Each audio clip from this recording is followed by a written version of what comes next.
Bienvenidos a nuestra última sesión del año.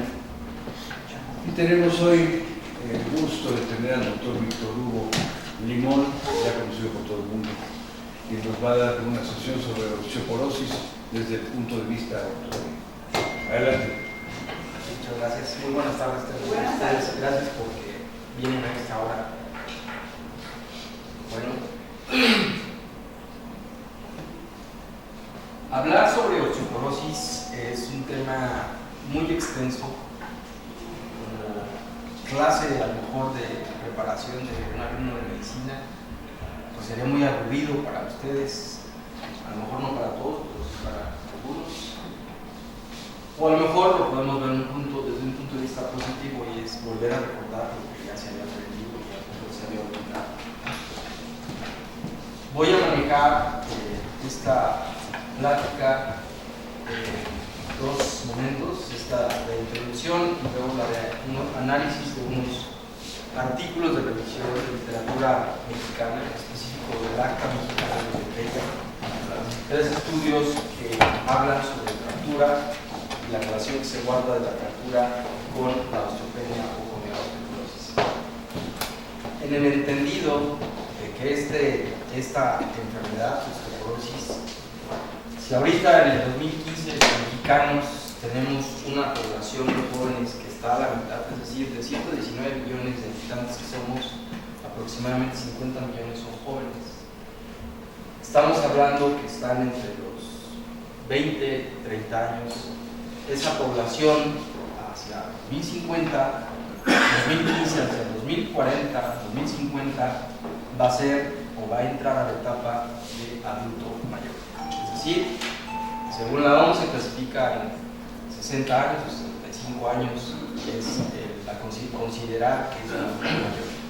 Lo que hace que esa persona pueda llegar a tener o vaya a tener mayor riesgo de tener osteopenia o osteoporosis y como consecuencia una fractura.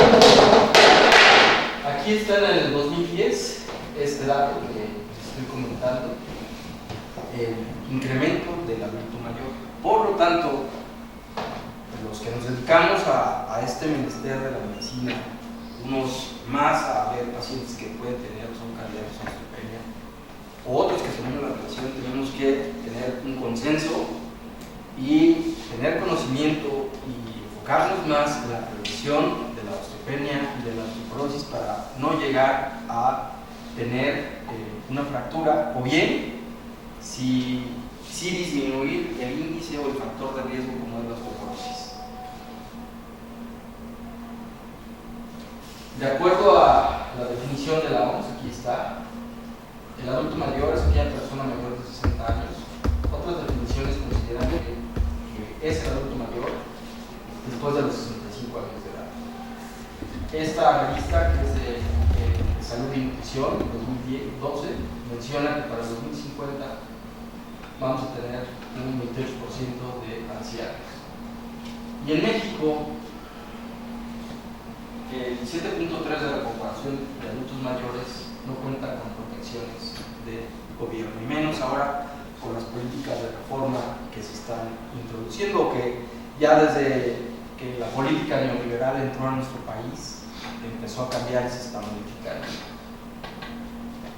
Por lo tanto, entonces, la definición de osteoporosis y lo que sigue de estos artículos que les voy a compartir es en relación a la osteoporosis, qué tiene que ver la osteoporosis en relación a la ortopedia y el número o los casos de fracturas que se presentan y qué estamos haciendo los ortopedistas también para poder menguar como complicación de la osteoporosis una fractura.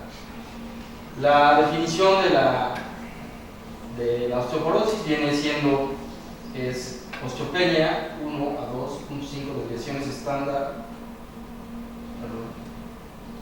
y osteoporosis es 2.5 mayor desviaciones estándar. Esto de acuerdo a la definición internacional. El artículo 1 es fractura de la cadera como factor de riesgo en la mortalidad en pacientes mayores de 65 años. Estudio de casos y controles. Este estudio lo realizaron en el Hospital Adolfo López Mateos. Aquí nos mencionan los autores que dice, la fractura de la cadera en el paciente adulto mayor es una eventualidad que resulta devastadora en la mayoría de los casos. En alguna literatura dice que la fractura de la cadera es el preámbulo a la muerte. Yo no estoy tan de acuerdo porque si le ayudamos a ese paciente puede durar más tiempo, puede tener buena calidad de vida.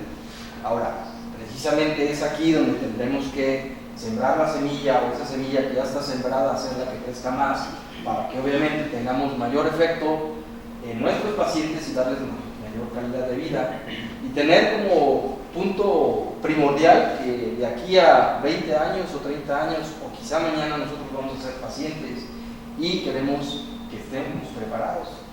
Entonces, afecta profundamente el equilibrio físico, mental, funcional y social, más allá de la lesión ortopédica. Esto resume el proceso de envejecimiento y sus consecuencias externas. Mencionan ellos también que el 50% de los pacientes con fractura de cadera mueren en los primeros 6 meses posteriores a la lesión, y un gran número de los que sobreviven no se recupera a un nivel de independencia y funcionalidad. Entendiendo como independencia y funcionalidad todos aquellos pacientes que pueden hacer sus actividades de su vida diaria, que es levantarse, ir a hacer pipí, popó, levantarse a comer, a desayunar, comer y cenar, y poderse valer por sí mismos. El objetivo fue determinar la asociación entre la fractura de la cadera y la mortalidad en los pacientes mayores de 65 años. Es un estudio observacional de casos y controles de tipo longitudinal, retrospectivo, descriptivo y comparativo. Se efectuó una revisión de expediente de todos los pacientes mayores de 65 años de edad ingresados al servicio de ortopedia de ese hospital López Mateos. No toman en cuenta el tratamiento quirúrgico. El tratamiento quirúrgico no estamos diciendo, pusimos una prótesis, pusimos una placa, nada más nos mencionan la mortalidad que tienen estos pacientes con y sin fractura de cadera. Entonces, la principal causa de la mortalidad de nuestro estudio fue la sepsis en pacientes que tuvieron fractura de cadera.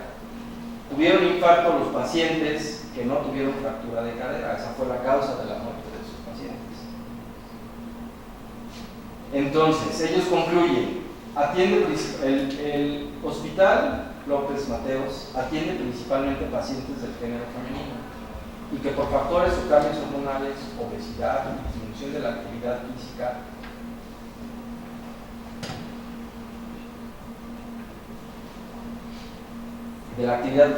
disminuye la calidad ósea, volviéndose más susceptibles de sufrir fractura de cadera y aumento del riesgo de la mortalidad. El rango de edad en donde nuestra población se encuentra más susceptible fue entre los 80 y 89 años de edad. La principal causa de la mortalidad fue la sepsis, en donde se describe como principal causa de mortalidad en pacientes que no fueron operados, que no tuvieron fractura de cadera, fue la neumonía y la insuficiencia cardíaca.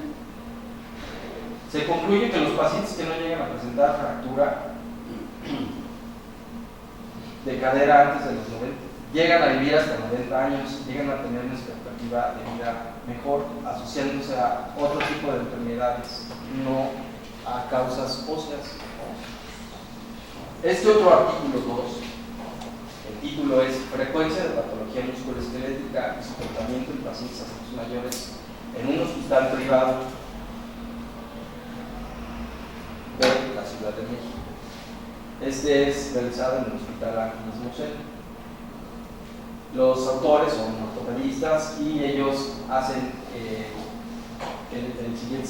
Los adultos mayores en la población mexicana presentan un sector en aumento y se espera que en los próximos años aumenten estos ancianos. La causa de discapacidad de los ancianos son las afectaciones del sistema musculoesquelético, en especial las fracturas. Este dato es muy importante. En la Ciudad de México, aquí en el Distrito Federal, 36% de la población recurre a la medicina privada como medio de atención de salud. Si somos 8 millones de habitantes en el DF, serían 3.600.000 los que acuden a hospitales de asistencia privada, con todos los que existen en el DF. Esto es lo que nos dice este artículo. Ellos mencionan que colaborar con información epidemiológica acerca de la frecuencia de las patologías musculoesqueléticas y su tratamiento intrahospitalario en pacientes de 65 años internados en ese hospital. Pacientes, su material y sus métodos fueron pacientes de 65 años y más del género masculino y femenino, internados en algún padecimiento musculoesquelético, llámese una fractura de cadera, una fractura de fémur, una fractura de rótula, una fractura de mesotelial, una fractura de tobillo o fracturas de la extremidad torácica. Las patologías musculoesqueléticas que predominaron fueron crónicas en 63% de los casos. Fracturas con 29.4%. Diagnósticos principales fueron las fracturas y la gonartrosis. 91.2% de los pacientes recibieron tratamiento quirúrgico. ¿Qué concluyen? Dice, en los viejos, así está el artículo, en los viejos los padecimientos crónicos son más frecuentes que los agudos. Sin embargo, las fracturas son el diagnóstico principal y más frecuente. En nuestro país encontramos estudios que analicen la frecuencia de padecimientos tanto traumáticos como degenerativos y su tratamiento en pacientes ancianos internados en el hospital de asistencia privada, por lo que nuestros resultados contribuyen a la información epidemiológica. Sí, en efecto, contribuyen a tener información sobre epidemiología y qué es lo que vamos a tener que ir haciendo cada uno de nosotros. El artículo 3 es prevalencia de las fracturas de la cadera, fémur, rodilla en la unidad de alta especialidad en el Hospital de Traumatología y Ortopedia, Hospital de Loma de Celis. Por los límites de la ciudad se consideraría que es el Estado de México, ¿no? Pero bueno, está aledaño y yo creo que entraría dentro de la población que está dentro del Distrito Federal. Aquí mencionan entonces las fracturas de la extremidad inferior ocurren más frecuentemente en los pacientes de edad avanzada con osteopenia después de una caída de baja energía y o en los pacientes más jóvenes involucrados en traumatismos de alta energía. Este es un diseño transversal, descriptivo y retrospectivo. Se revisaron los casos con fracturas de la extremidad inferior tratados durante el 1 de enero del 2012 a diciembre del 2013, es decir, fue un año de estudio en el servicio de cadera, fémur, rodilla de este hospital. La mayoría de los pacientes fueron del sexo femenino. El 64.1% de estos pacientes fueron mayores de 60 años. Nuevamente entramos a la edad en riesgo. La distribución de las fracturas de acuerdo al segmento afectado, 73.4%, corresponden a fracturas de fémur, un 13.5% mesotelial, 13.2% a fracturas de patela. El 66.8% de los pacientes tuvieron estancia intrahospitalaria prolongada, 10 días, de acuerdo al ciclo anatómico. Y las fracturas más frecuentes fueron las trochanterias, la patela y la diástasis del fémur. ¿Qué concluyen? Dice que la prevalencia de las fracturas de la extremidad inferior en nuestro hospital corresponde con el reportado a nivel internacional. A nivel internacional tenemos que, de acuerdo a datos de la Organización Mundial de la Salud, en el mundo existen 2 millones de pacientes que sufren una fractura de cadera. 70% de estas son mujeres. En tanto, a estos tres artículos, mi objetivo hacia ustedes es, número 1, el darles a conocer literatura mexicana. ¿Qué estamos haciendo los mexicanos para poder ver a 30 años el futuro? O sea, es el que nos bebamos, el que conozcamos que médicos mexicanos están haciendo un trabajo, que no demeritemos la bibliografía y la literatura mexicana que se está haciendo en diferentes centros hospitalarios y tratar de leer con mayor frecuencia artículos que nos ayuden a mejorar la calidad de atención y a revertir este problema que se nos avecina. Entonces, ese es 1. 2, hacerle mención que en los 3 estudios mencionan el dato de osteopenia, pero en ninguno de ellos nos hacen mención de que si el número de pacientes que ingresaron a sus hospitales en realidad les hicieron un estudio específico para el diagnóstico de osteopenia o osteoporosis. Y tampoco mencionan si había tratamiento previo para eso y si dieron tratamiento posterior a la realización de algún procedimiento quirúrgico que hayan hecho. Porque aun cuando el paciente haya sido operado, le haya puesto una prótesis, le haya puesto cualquier implante ortopédico, recibió tratamiento, no recibió tratamiento para mejorar esa condición ósea, le diagnosticamos en sí que ese paciente tuviera osteopenia o osteoporosis o no lo hicimos. Entonces es ver el hecho de que tenemos que complementar el estudio y aprender a tratar el problema de la osteoporosis u osteopenia. ¿Cómo le vamos a hacer? Ese es el otro punto que yo les quiero invitar a conocer. Ahora, esto es lo que yo concluyo.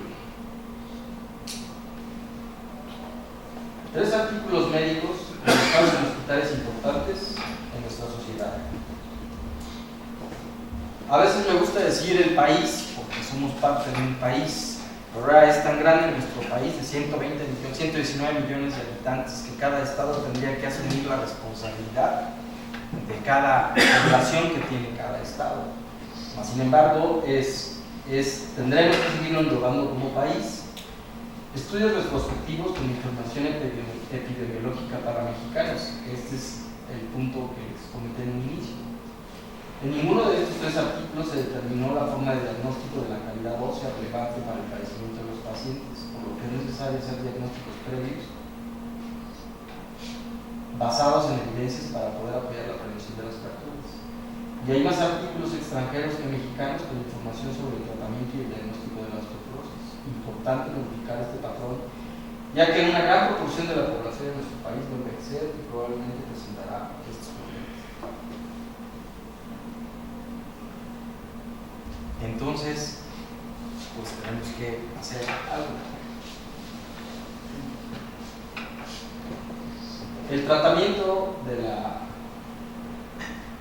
osteoporosis es a partir de estrógenos conjugados, cuando se trata de una osteoporosis primaria o postmenopáusica. El uso de estrógenos selectivos o SERM, tamoxifen, prevención y tratamiento de la osteoporosis. Aquí hay datos que dice que disminuye hasta en un 30-50% el riesgo de fracturas vertebrales, aumenta la prudencia de bochornos, reduce la concentración sérica de colesterol total. Es una ayuda de este tipo de medicamentos. El tamoxifen, prevención y tratamiento del cáncer de mama. Así se descubrió y se supo también que podía ayudar a mejorar la calidad ósea en pacientes postmenopáusicos.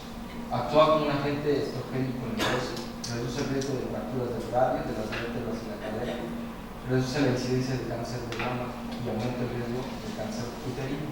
Esta es una de las principales causas por las cuales se ha también dejado de usar. Los bifosfonatos, tenemos una gran variedad de bifosfonatos. Su mecanismo de acción es pirofosfatos, desde el punto de vista estructural, se incorporan a la matriz ósea, por lo cual disminuye el riesgo de una fractura y alteran la función del osteoclasto, reduciendo su número. Al tener menos osteoclastos hay menor resorción ósea y mejora la calidad del hueso. E inducen la apoptosis de los osteoclastos. Los bifosfonatos con nitrógeno inhiben la prenilación de las proteínas, lo que irrumpe el tráfico intracelular de proteínas y lo que conduce a la apoptosis de ese osteoclasto. El problema de algunos bifosfonatos es la osteonecrosis mandibular. Existen varios, dentro de esos varios aquí les voy a mencionar los que hay en el mercado, los alemonatos. En estudios refieren que 2.000 mujeres con fracturas vertebrales lo recibieron 5 miligramos por día por 2 años y o 10 miligramos por día diarios por 9 meses, disminuyendo el riesgo de fracturas vertebrales. También reducen el riesgo de fracturas vertebrales en 50% y en fracturas de cadera en el 50%. La dosis es de 70 miligramos una vez a la semana. Se debe tomar con abundante agua natural y el paciente debe estar en bipedestación o bien sentado por más de media hora para que pueda tener una mejor absorción. El bisendronato reduce el recambio del hueso e incrementa la masa ósea. Se utiliza de 35 miligramos a la semana. El etidronato, primer bifosfonato aprobado para la aplicación terapéutica, inicialmente para la enfermedad de Piaget y para la hipercalcemia, no está aprobado por los estadounidenses como tratamiento preventivo de la osteoporosis. El ivandronato, que reduce el riesgo de fracturas no vertebrales en un 60%, se toma 150 miligramos mensuales o en dosis de 3 miligramos intravenosos cada 3 meses. El ácido solendrónico, que es un medicamento totalmente diferente a los anteriores bifosfonatos por su forma de aplicación, que es intravenosa.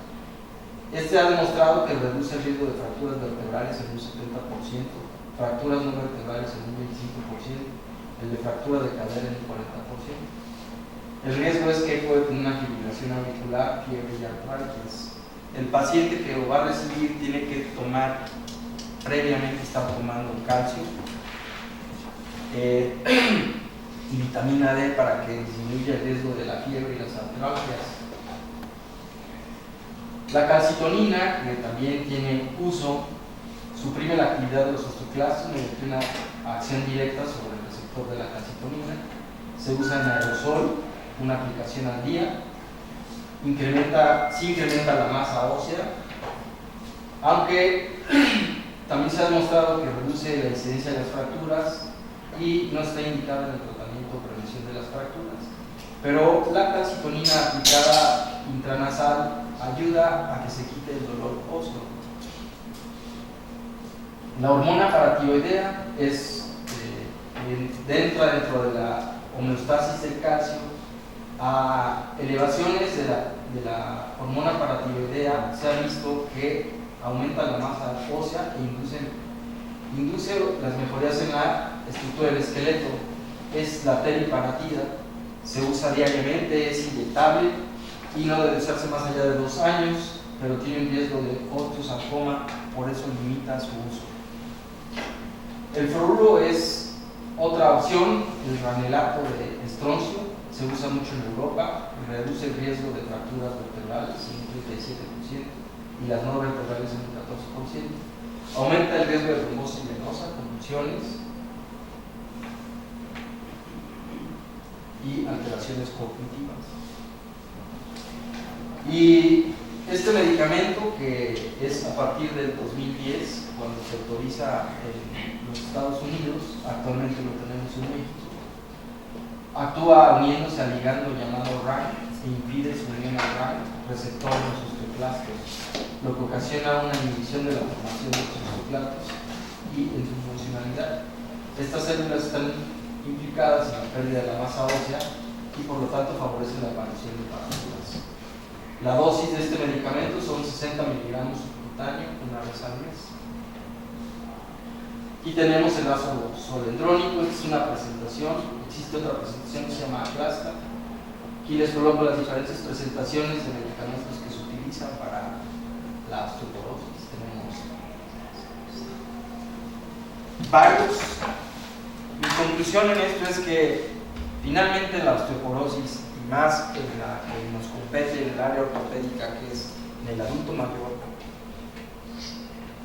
tenemos que implementar ejercicios, terapia física y rehabilitación, disminuir barreras arquitectónicas, el uso de calcio y suplementos del mismo, mejor alimentación, cuidados del adulto mayor.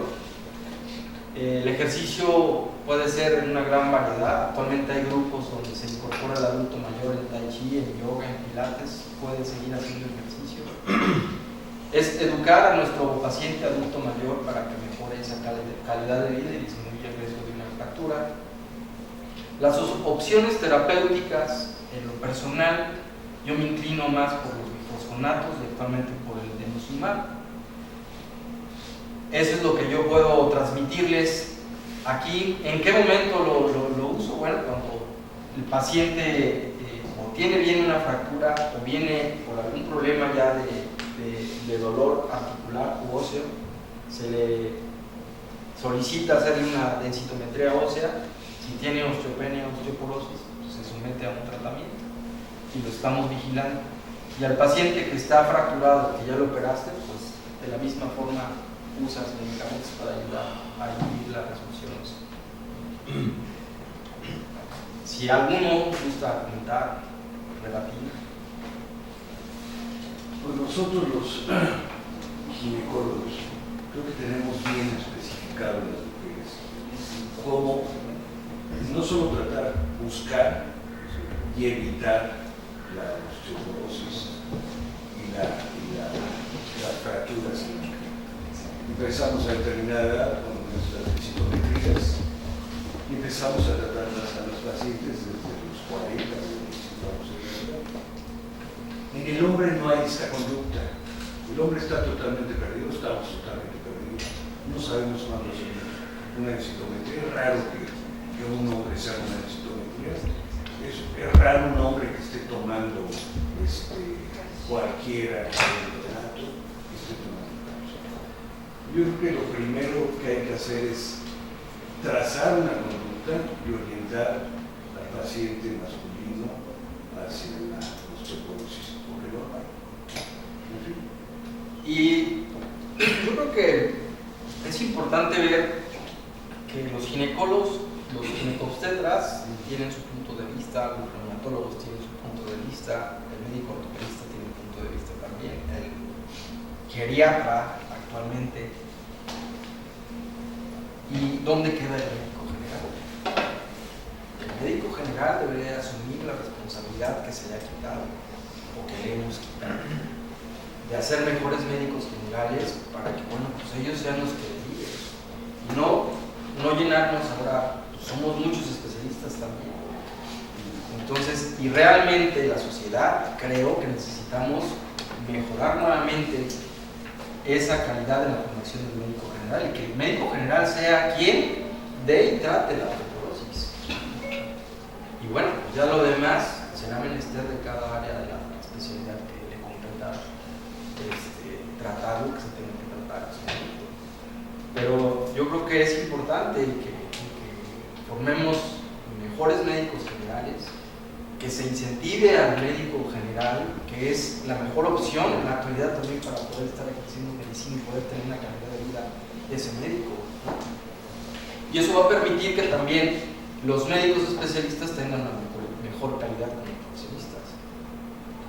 Ese es un punto que bueno, yo lo pienso, que la mayoría lo hemos pensado.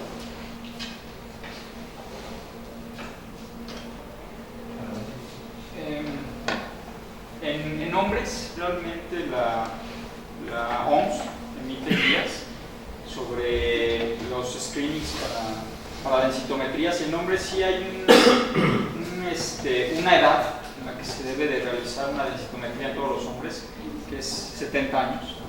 Todo hombre mayor de 70 años que no tenga factores de riesgo de osteoporosis debe de someterse a una densitometría de una manera cada 18 meses. Se tiene que realizar el estudio, que es una parte controversial dentro del tratamiento de la osteoporosis. ¿Cuándo repetir una densitometría ósea? La literatura sobre esto menciona que alrededor de los 18 meses se tiene que ir repitiendo. Y en los hombres que toman, por ejemplo, glucocorticoides, que no hacen ejercicio, que fuman, beben, que tienen artritis reumatoide o algún factor de riesgo importante para la osteoporosis, la densitometría se tiene que hacer desde antes de los 70 años. Y sí hay, yo tengo pacientes perdón, doctor. Yo tengo 4 pacientes hombres tratados por problemas de osteoporosis. 2 de ellos es osteoporosis, otros 2 son osteopenia. O sea, sí se da, además que hay que pensar primero y mandarles a hacer el estudio, como dice el doctor, hay que los mayores de 65 años hay que solicitarles una densitometría. Doctor Limón, perdón. ¿Qué tan frecuentemente los pacientes que llegan contigo, a los que tú les das tratamiento para mejorar la calidad ósea, son pacientes que ya tuvieron una patología ¿O son pacientes que te llegan de primera vez para que tú les des tratamiento como tal? Creo que no es muy frecuente, no sé, es mi... Pues, no, pero el paciente que, lo que más veo yo son pacientes con fracturas. Y dentro de los pacientes con fracturas, de cada 10 pacientes que son fracturados, de 3 a 4 pacientes son mayores de 65 años. Y a esos pacientes les haces una densitometría y tienen u osteoporosis u osteopenia. Pero no llegan de primera vez a pedirte tratamiento. No, de esos 4 pacientes no. Aunque hay ciertos sectores de la población, normalmente el paciente con mayor nivel socioeconómico tiene mayor nivel cultural, que casi va a la par una cosa sobre la otra. Mejoras tu nivel educativo, mejora tu condición económica. Ellos normalmente van, hay pacientes que van precisamente, ¿sabes qué? He leído sobre problemas de los huesos y te solicitan que veas si tienen o no tienen un problema de osteopenia, osteoporosis. No es la gran mayoría, pero sí hay pacientes.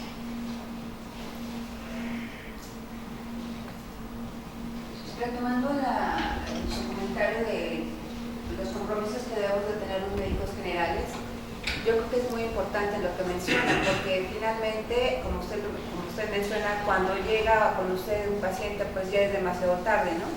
Esas situaciones se tuvieron que haber detectado desde mucho tiempo atrás, ¿no? Y la obligación precisamente de nosotros es hacer una super historia clínica, independientemente de por lo que llegue el paciente con nosotros. Debemos de hacer una historia clínica y también ver una situación importante del estado nutricional del paciente. Actualmente, de cada 3 personas de tercera edad, 2 tienen algún grado de desnutrición. Entonces, independientemente del padecimiento que pueda presentar. Y es algo que hemos dejado a un lado, ¿no? Saber cómo es el estado nutricional de cada paciente y obviamente empezar a retomar esta situación para evitar este tipo de complicaciones.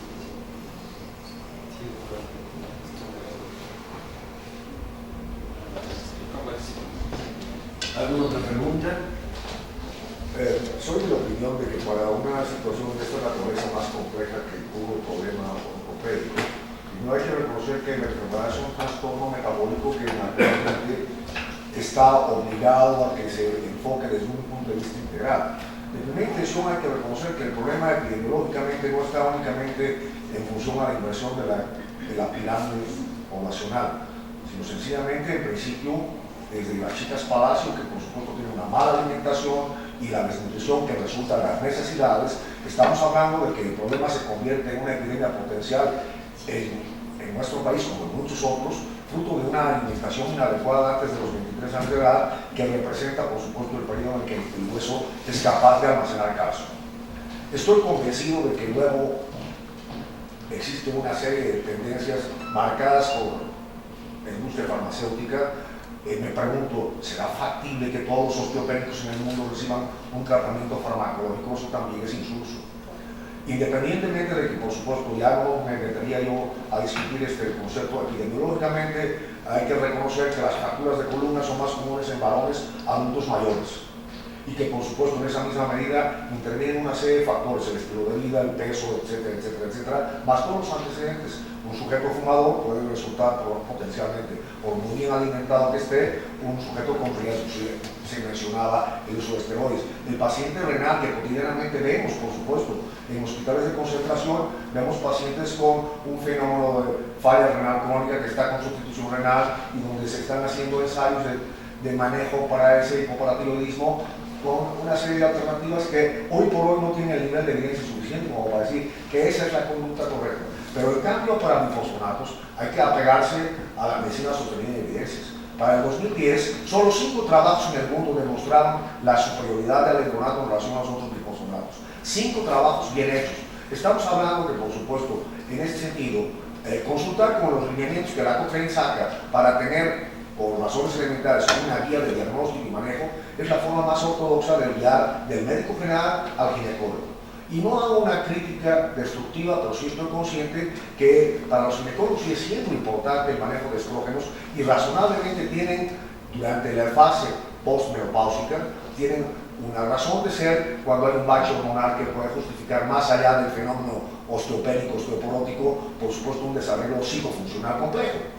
Pero analizando bien el punto, hay que reconocer que después de la última regla, como la fecha de cumpleaños, después de la última regla, los 5 años siguientes, esa mujercita va a perder el 50% de la cuota de calcio que tiene prevista perder en toda su vida. Entonces es un periodo crítico. La etapa posmenopáusica obliga a una visión integral y consecuentemente reconocer que si además de que traía un fenómeno de poca actividad física, sobrepeso, mala alimentación en la infancia y juventud, sumado a ello tabaquismo, uso de esteroides, hay obviamente una serie de factores complejos para hacer este abordaje. El otro punto, la técnica de densitometría, el sobrediagnóstico de osteoporosis con densitometría radiocubital. Es un absurdo. El país no puede estar basando sus diagnósticos en radiocubitales o tobillo. La tasa de desviación es enorme, no es confiable y por supuesto el método tiene que ser de X o y en este contexto por supuesto se tiene que estandarizar la técnica de la toma, el sitio del registro y veamos. Ves los resultados de algunos trabajos donde las fracturas de cadera se reducen 14%. Seamos objetivos que manejamos el problema. Para subir una décima, es decir, mejorar la calidad del hueso, se dice 3 a 5 años de manejo continuo con bifosfonato más vitamina D. Y la evidencia demuestra que la vitamina D es tan buena como la lindonato. Por supuesto, la sinergia razonablemente podría ser, por lo menos para efectos técnicos, la sinergia entre vitamina D y alendronato, una opción interesante que podría potencializar la capacidad de recuperación parcial, pero es totalmente ingenuo pensar que un paciente que tiene -3 de densidad ósea al año 8 meses o a los 3 años tenga 2. Así, en consecuencia, ahí está el punto. Si a los osteoporóticos no sabemos cuánto tiempo debemos darle el bifosfonato, y hay trabajos que señalan que a 10 años es razonable evaluar que si el sujeto no ha tenido fractura, podría suspenderse el tratamiento mientras esté en un rango aceptado y ha cambiado su estilo de vida y esto, claro. Pero el punto obvio es, si a todos los osteotécnicos les damos tratamiento, por supuesto, estamos así, como en el país alimentando políticos, estamos alimentando inquietudes de mercado. Entonces, tiene que haber todo un contexto clínico. Y yo, perdóname que te lo diga, creo que la osteoporosis no es manejo del ortopedista. No O sea, definitivamente una cosa es la consecuencia de, pero la pregunta técnica es cómo vamos a abordar epidemiológicamente el problema del país. Viste el trabajo de López Mateos, una estadística así se la sacará mejor, pero a lo que voy es, tenemos que ver, si se muere la mayoría de los pacientes por sepsis, oye, eso es totalmente prevenible, perdóname. Ahí está, por supuesto, tiempos de diagnóstico, tipo de intervención, aptitudes y talento del cirujano, tipo de prótesis, profilaxis antibiótica, profilaxis antiembólica. Y entonces todo esto contribuye al fenómeno. Si tú tienes en un hospital 10 días de estancia a un paciente para una fractura de cadera, dices, oye, perdóname, pero esto sí está fuera de contexto. Con razón se está tirando la plata, profe. Ahora, si de los 10 días 5 fueron para conseguir la prótesis, pues no cuenta. Ese tiempo de estancia en el hospital implica desde colonización bacteriana hasta una serie de elementos de movilidad, porque ese sujeto tiene una postración más allá de la que la fractura le está permitiendo. La movilización temprana, la fisioterapia. Oye, que después de una prótesis de cadera solamente un 25% recupere su capacidad funcional, y dices, oye, no, perdóname, pero ¿en qué país estamos, profe? Ni los haitianos creo que lo hacen. Entonces, esa es una mala experiencia, es lo que no debe hacerse. Así es. Lo triste es lo que no debe hacerse. Ahora, hablemos técnicamente de un punto, ¿no? En instituciones privadas donde existe un equipo de trabajo para el manejo del paciente con fractura, un equipo de trabajo, por supuesto, es el pilar del ortopedista, pero por su expertise es un determinante. La evaluación del perfil preoperatorio, la evaluación del tipo de intervención, desde la misma anestesia que vas a hacer. Son pacientes que necesitan una evaluación funcional cardiopulmonar, son pacientes que regularmente tienen una comorbilidad asociada, hay una gran prevalencia de diabetes en esa población, son cardiópatas hipertensos. Entonces estamos hablando de que por supuesto esas comorbilidades no se evalúan. Tristemente, y voy a narrar a grandes rasgos una situación, se valora a una paciente de 85 años con fractura de cadera de 12 horas de evolución, pero con comorbilidades severas, y el ortopedista le plantea a la familia que hay que operarla ya, independientemente de los riesgos. Es cierto que si no se opera la comorbilidad empeora y la enfermedad tiene, por supuesto, consecuencias mayores. Es un trauma que produce toda una serie de cambios biológicos y que repercuten funcionalmente. Pero bueno, le ponen la frase cuando el internista dice no está en condición de operar, se la opera, pasa la terapia intensiva y en todo caso dice que vamos a la desahucio porque la célula está muy mal. ¿Para qué la operó? ¿Para qué la operó si el señor a 12 horas de que ha salido la cirugía viendo la mano dice ya la paciente no tiene salud? O sea, el concepto es necesitamos mayor nivel de cultura y conocimiento de este terreno y el trabajo multidisciplinario dado porque decir, ok, esto es imprescindible, pero una urgencia versus una emergencia tiene diferencias. Y cómo abordar una urgencia, toda urgencia tiene una movilidad mayor y más aún si se trata de un adulto mayor y si no le he hecho una prueba funcional y tomé una radiografía por eso. Felicidades, profe. Esto es como, aprobaste el internado, por ahí te quedaste, profe. ¿Dónde está la gasometría? ¿Dónde está la prueba funcional respiratoria? Posiblemente convenga inclusive excluir, viene una infección urinaria subclínica, hay comorbilidad respiratoria y bueno, el tiempo de cirugía simplemente. A continuación, el sangrado transoperatorio. La gente no se acuerda, y digo la gente porque por supuesto hay muchos que parecen no ser médicos, que la sangre es un tejido vivo, que toda transfusión es un trasplante de tejido, que esto inmunodeprime, que tiene regularmente efectos sistémicos, independientemente de que por supuesto la obsesión de que 10 gramos de hemoglobina en el preoperatorio. Por favor. Entonces tenemos que evolucionar y evolucionar como grupo, de lo contrario siempre va a haber, y tú lo estás diciendo, tenemos enfoques distintos, no debe ser así. No debe ser así. Todos tenemos que tener un lineamiento global y por supuesto llamar al experto en el caso.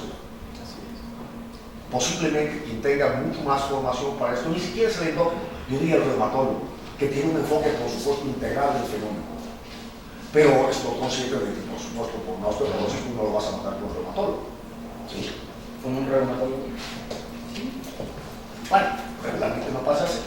Además son escaseados los reumatólogos. Entonces hablemos específicamente de que el lineamiento mayor es, para nuestro país tenemos que ir a medidas concretas y de soluciones objetivas. Prevención de la osteoporosis, alimentación correcta. Por supuesto, combatir todos estos sesgos a propósito de qué derivable. Y definitivamente, yo sé que eso de una es una comodidad mayor, le pasas una sola vez al año, sí, claro. Pero has visto los efectos colaterales, has establecido cuáles son las contraindicaciones y lo peor de todo, no hay evidencia de que mejore, aunque no son liposomados, haciendo densitometrías periódicas. Entonces, tristemente, aquí estamos en una ignorancia mayor del problema y consecuentemente estamos tomando actitudes a medias. Si yo, por ejemplo, y está bien que lo hayas mencionado, pero si alguien quiere manejar el calcitriol para un problema de osteoporosis, pues está soñando, pues, probablemente para que le quite los dolores de espalda en un rato, así. Pero, vamos, si tú dices, este producto disminuye la tasa de fracturas en un 14%, es una ridiculez. Su odds ratio es una minúscula cosa, o sea, no modifica el riesgo de fracturas sustancialmente. En cambio, de comodidad sí hay un costo detrás de eso. Entonces, aceptemos que independientemente de que este problema va a ir creciendo, necesitamos estar más embebidos del problema. Y en esa misma forma, conocer el metabolismo óseo, establecer lineamientos de atención preventiva y, por supuesto, para un paciente renal, la hormona paratiroidea puede ser una opción, pero para un osteoporosis, por otras razones que no son una falla renal, pues no es la alternativa, eso es triste. O para un hiperparatiroidismo facticio, para corregir una condición de osteoporosis, eso se le ocurre a un perrenista, pero bueno. Pero bueno, insisto, tu esfuerzo es válido toda vez que estás tratando de abrir una inquietud. Sin embargo, si te das cuenta, es muy parcial el conocimiento que todos tenemos del fenómeno y eso afecta. Y entonces, yo hubiera esperado que tú trajeras guías de manejo. Dice, hay estas opciones, pero las guías dicen esto. Y esta es la medicina del siglo XXI, sostenida en evidencias y basada en guías terapéuticas.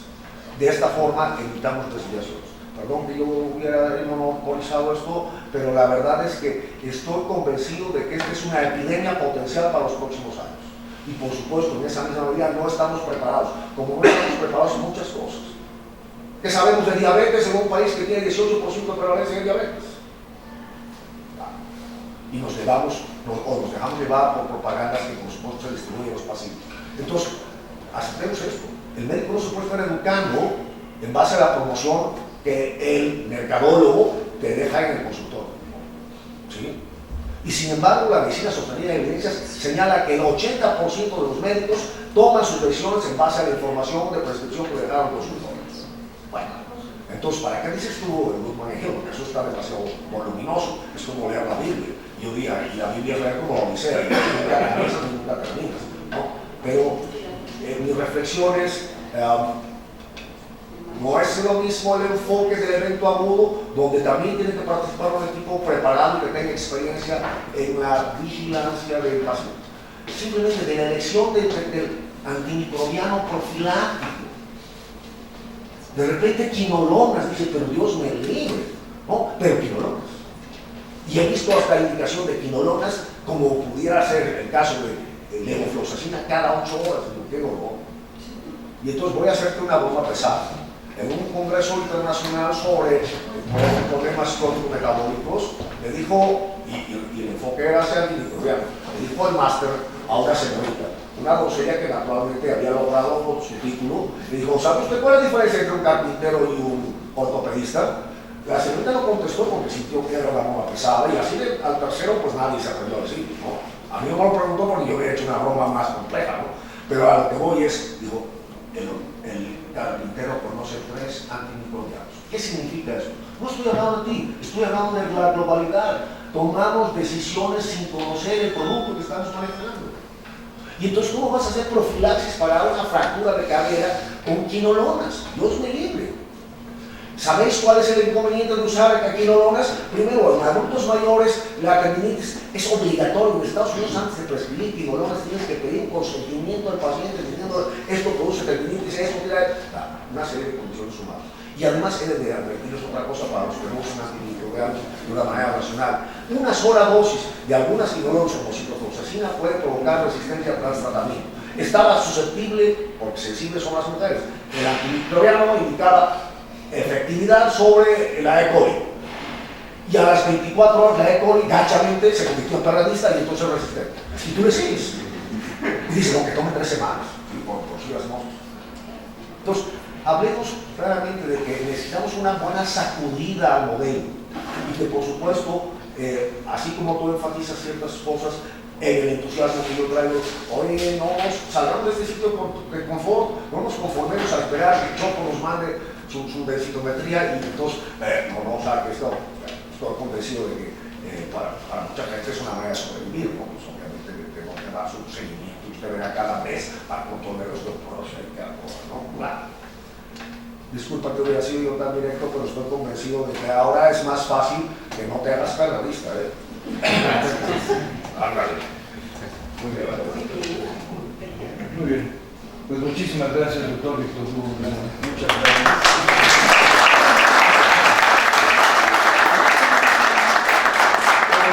Unos anuncios muy importantes.